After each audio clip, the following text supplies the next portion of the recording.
2026 में 5 राज्यों में विधानसभा के चुनाव होने वाले हैं और उन्हीं में से एक राज्य है असम, जिसे लेकर राजनीतिक सरगर्मी उफान पर है। नमस्कार, मैं हूं आपके साथ अंकिता शर्मा और आप देख रहे हैं न्यूज़ 11 भारत का डिजिटल प्लेटफॉर्म।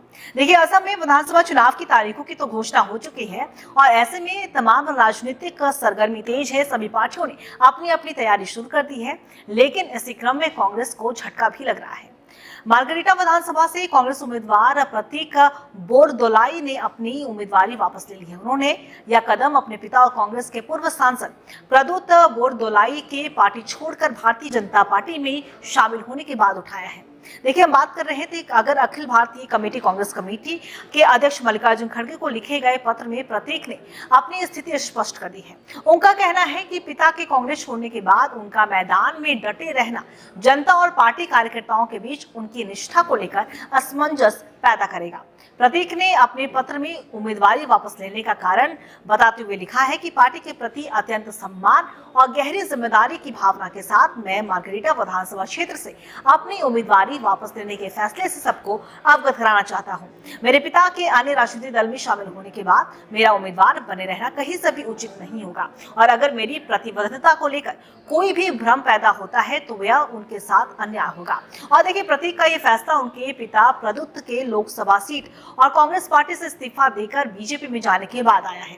प्रदुत की अगर हम बात करें तो पार्टी छोड़ने के कई कारण उन्होंने बताए। उन्होंने ये भी आरोप लगाया पार्टी के भीतर यानी कि कांग्रेस के भीतर उन्हें लगातार अपमान का सामना करना पड़ रहा था और नेतृत्व की ओर से उन्हें कोई समर्थन भी नहीं मिल रहा था। प्रदुत का यह कदम असम कांग्रेस के पूर्व अध्यक्ष भूपेन कुमार बोरा के बीजेपी में शामिल होने के ठीक 1 महीने के बाद सामने आया है।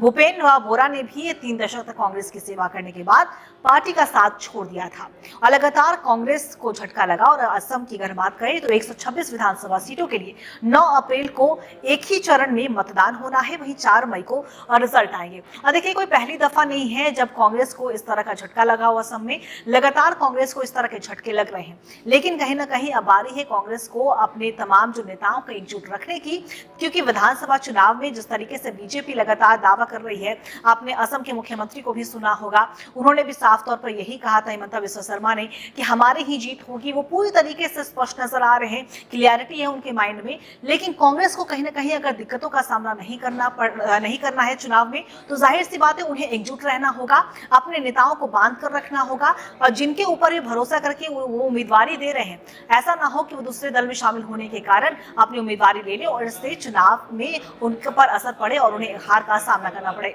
ऐसे में अब 4 मई का सभी को इंतजार रहेगा कि किस तरीके से रिजल्ट किसके पक्ष में आते हैं, कौन हारता है और कौन जीतता है।